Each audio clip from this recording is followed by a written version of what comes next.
हमने मुक्ति के विषय में चर्चा की कि वास्तव में मुक्ति है या नहीं है, जीव की मुक्ति हो सकती है या नहीं हो सकती। इस पर हमने सत्संग किया, चर्चा की। आज उसी क्रम को आगे बढ़ाते हुए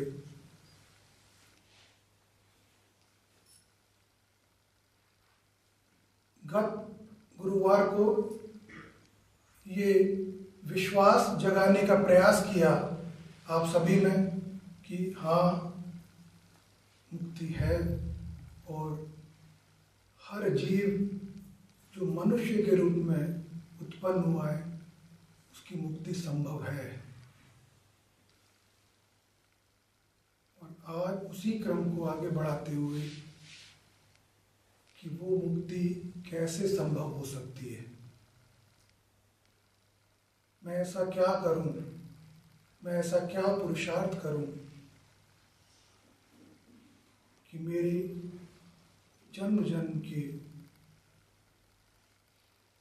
दोष हैं वो कट जाएं, जन्म जन्म के मेरे बंधन कट जाएं और मैं मुक्त हो सकूं। हम सब पूजा जानते हैं, प्रार्थना जानते हैं, हम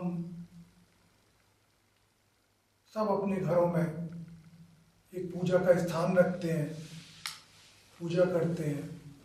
तो हमें बचपन से सिखाया जाता है कि जब पूजा करें तो स्नान आदि करके स्वच्छ वस्त्र पहनकर तब हम ईश्वर के चित्र या मूर्ति के सामने जाएं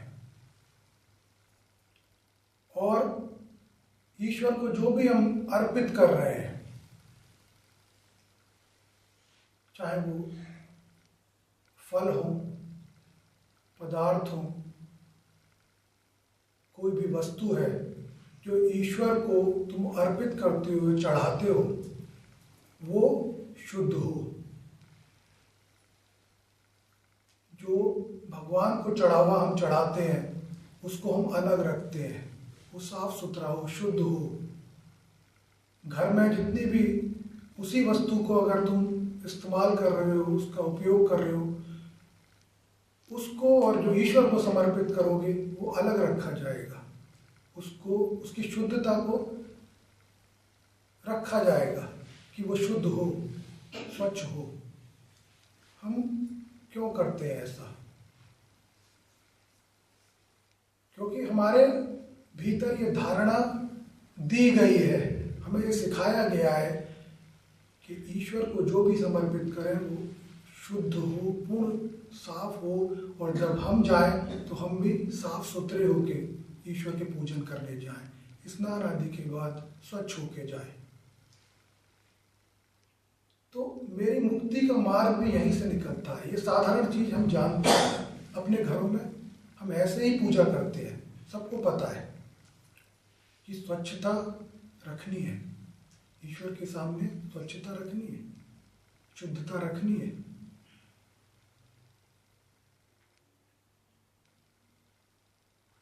तो यही शुद्धता,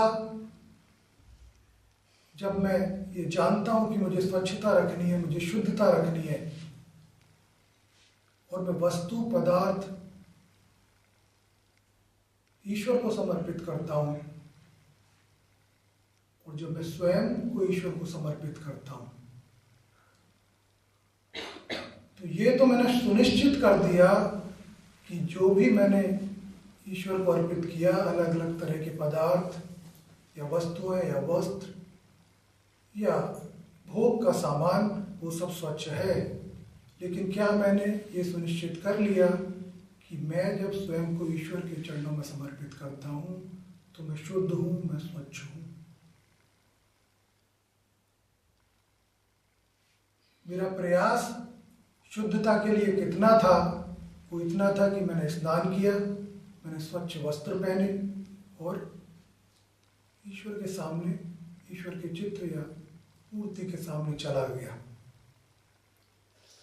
लेकिन अगर मैं स्वयं से पूछूं कि क्या मैं शुद्ध हूं,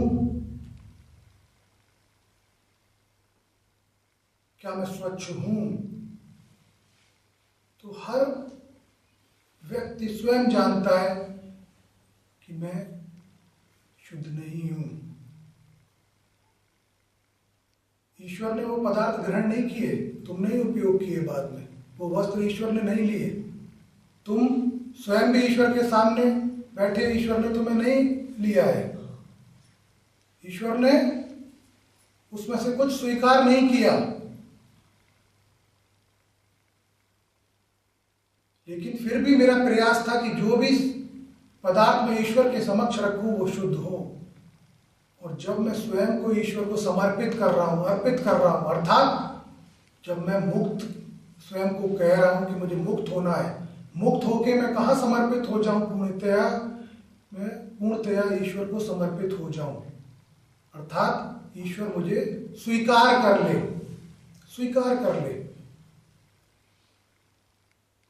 तो ईश्वर मुझे स्नान करे हुए, स्वच्छ वस्त्रों को पहने हुए स्वीकार नहीं करेगा। ईश्वर मुझे स्वीकार करेगा जब मैं शुद्ध हूं, वास्तव में मैं शुद्ध हूं। अभी तो मैं स्वयं ही नहीं कह सकता कि मैं शुद्ध हूं। तो जब तक मैं सुनिश्चित नहीं कर लेता कि मैं शुद्ध हो गया, मैं कैसे ये सोच सकता हूं कि मेरी मुक्ति हो सकती है? कैसे हो सकती है?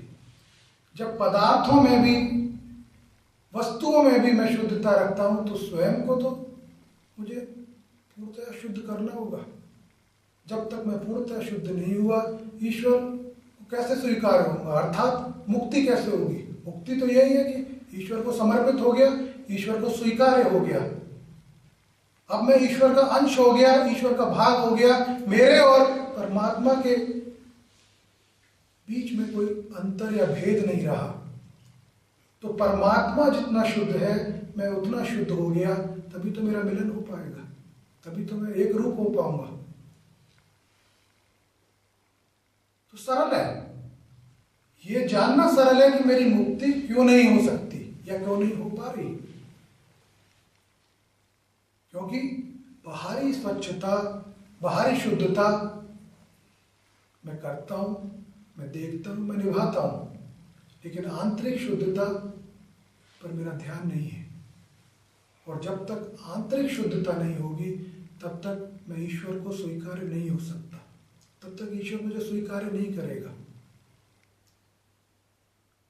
अब आंतरिक शुद्धता कैसे हो? कैसे मैं शुद्ध हो जाऊं? कैसे मैं ऐसा हो जाऊं कि ईश्वर जो स्वीकार कर ले, मेरी मुक्ति हो जाए?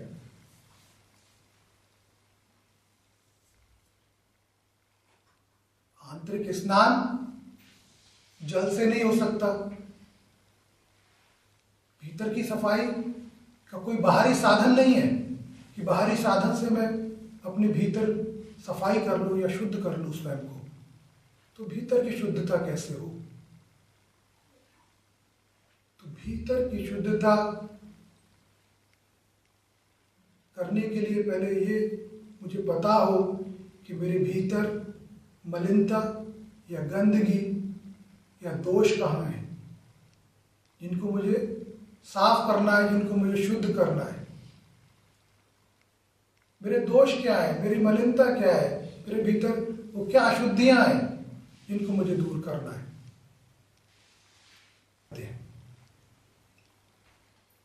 इसी शरीर में हमें कुछ और भी दिया है ईश्वर ने।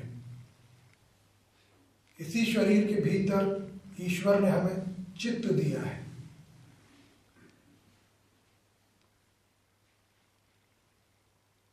मेरे मन की शुद्धि नहीं होगी, मेरे मस्तिष्क की शुद्धि नहीं होगी, शुद्धि होगी मेरे चित्त की। चित्त का संबंध आत्मा से है और मस्तिष्क या ब्रेन का संबंध शरीर और संसार से है।